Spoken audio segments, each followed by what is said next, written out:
Tori has done everything, Jack. She has been a two-time First Lady. I've been a two-time First Lady. She has been a senator, Secretary of Defense. State. She is going to appoint justices to the Supreme Court who are going to ensure your civil rights. Yeah, but I don't like that she wears pants. So that reunion went over well, and voila, 10 new episodes are cooking. Okay, what are the behind-the-scenes reasons then? Well, you gotta wonder, are these people out of work right now?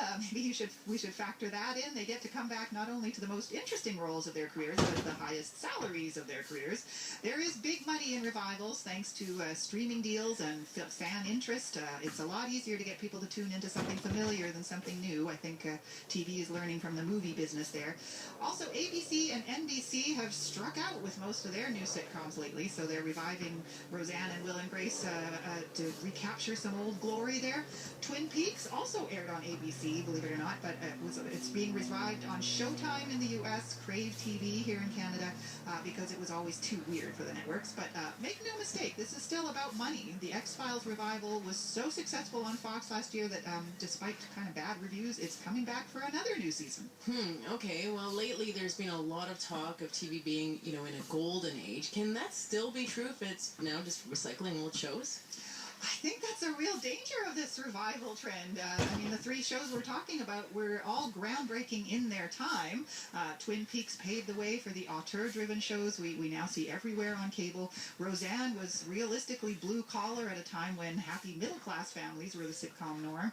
And Will and Grace was credited with helping Americans accept gay people. So are they going to come back with new purpose now, or with no purpose beyond nostalgia?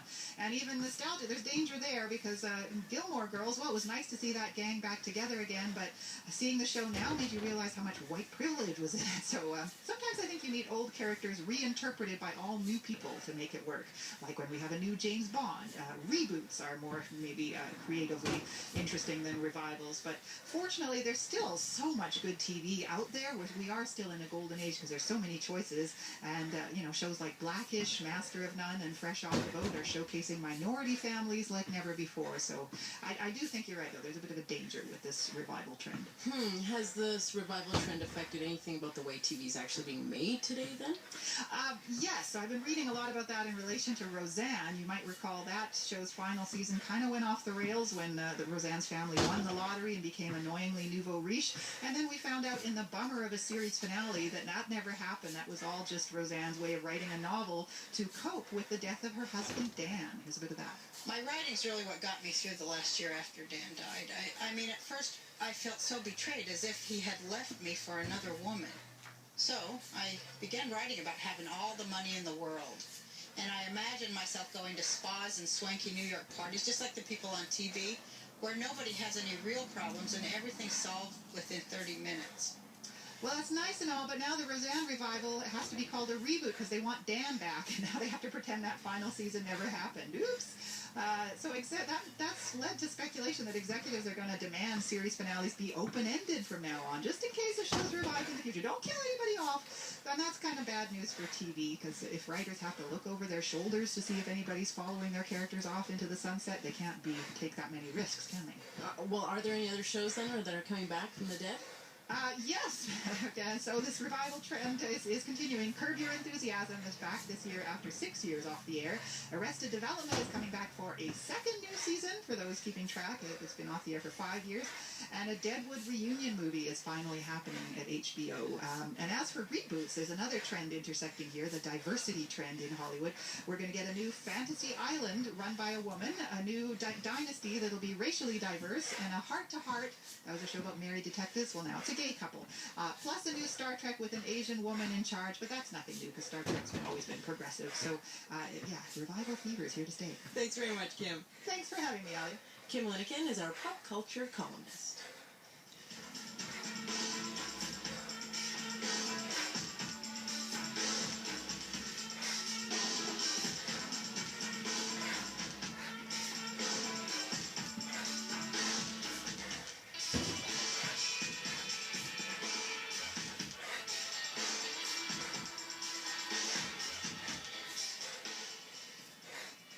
With a long weekend almost upon us, many people are looking forward to getting their boats in the water for the first time this year, but 2 lakes in the Nicola Valley are closed to boats, and others, like in the Okanagan, are dangerous according to officials. Tomorrow is Safe Boating Awareness Week across North America, and Suzanne Simic is with the Canadian Safe Boating Council. You want to make sure that you're putting your life jackets on, so not throwing them in the bottom of the boat. They won't do you any good when they're down there. We don't want you drinking and boating. It's similar to drinking and driving. You're just on the water rather than on the road. So we ask that you leave the alcohol on shore and don't get behind the wheel of the boat if you happen to be drinking. And being aware that the water levels are high across the country and the water is very cold. So we're asking that you dress for the water temperature instead of the air temperature should you accidentally fall in. Investigation into allegations of rape against the WikiLeaks founder. Assange called that a victory and promised to fight on. 7 years without charge. Why my children grew up without me. That is not something that I can forgive. It is not something that I can forget.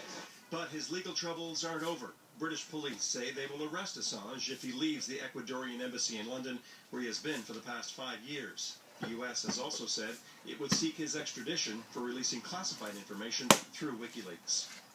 James Comey will testify publicly before the Senate Intelligence Committee. That announcement coming just hours after a New York Times report that Donald Trump told Russian officials that firing the FBI director relieved great pressure on him.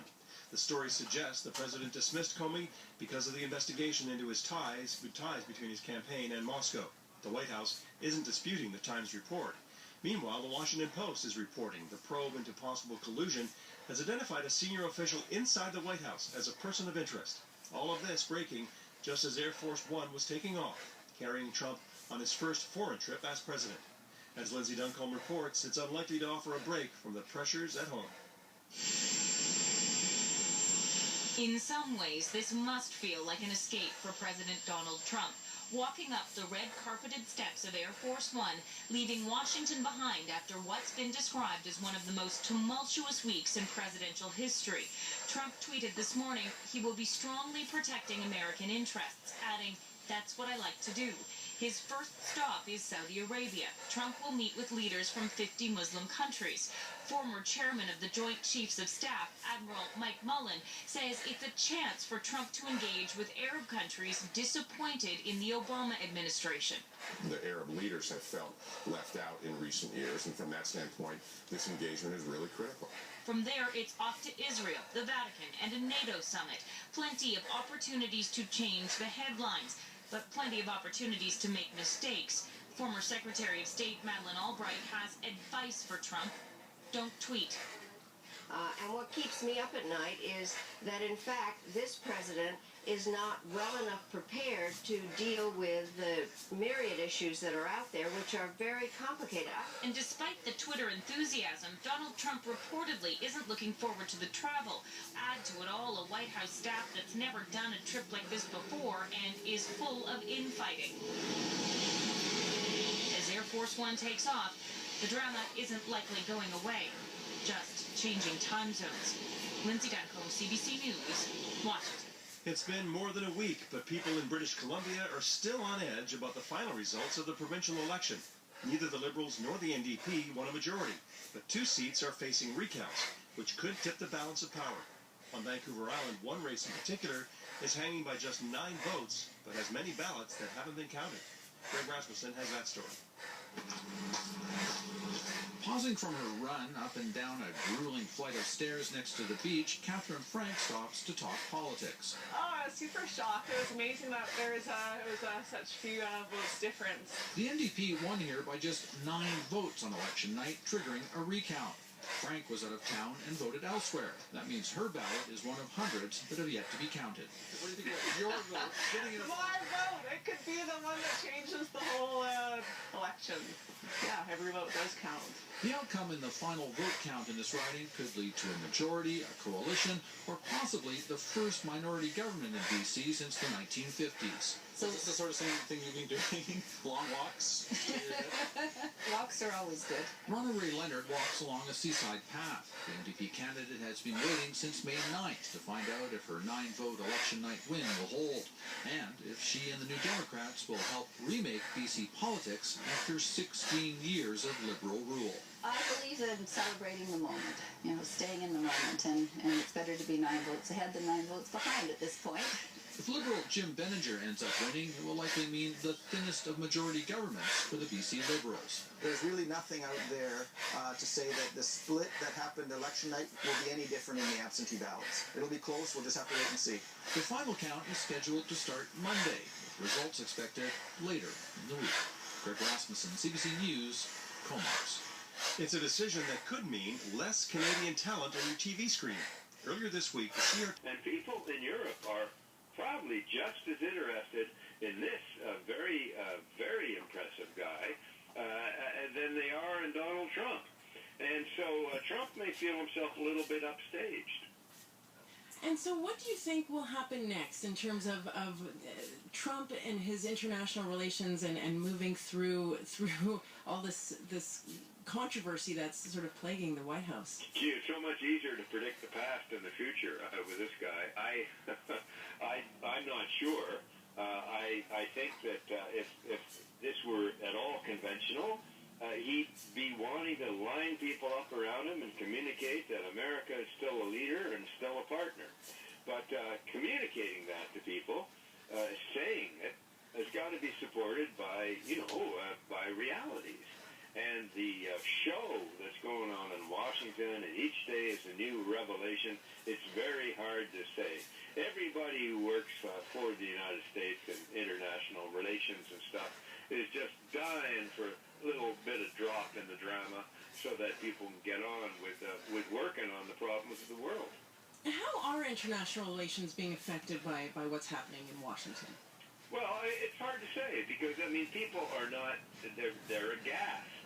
They simply don't believe it.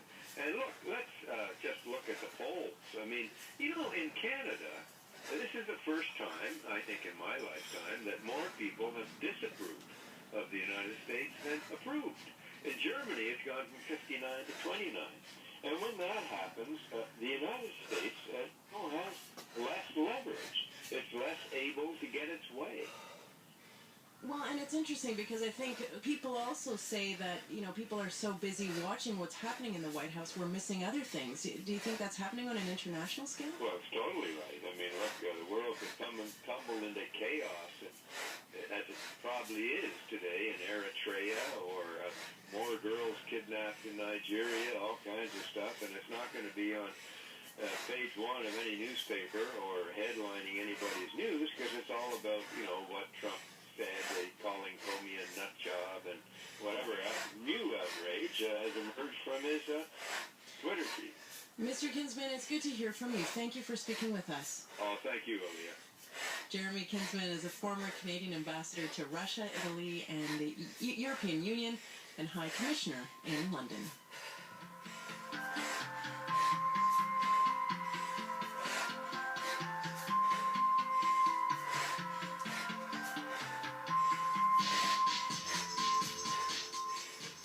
Penticton, partly cloudy this hour, 23 degrees in Prince George. It's 19 right now. Smithers, you're sitting at 18 degrees this hour.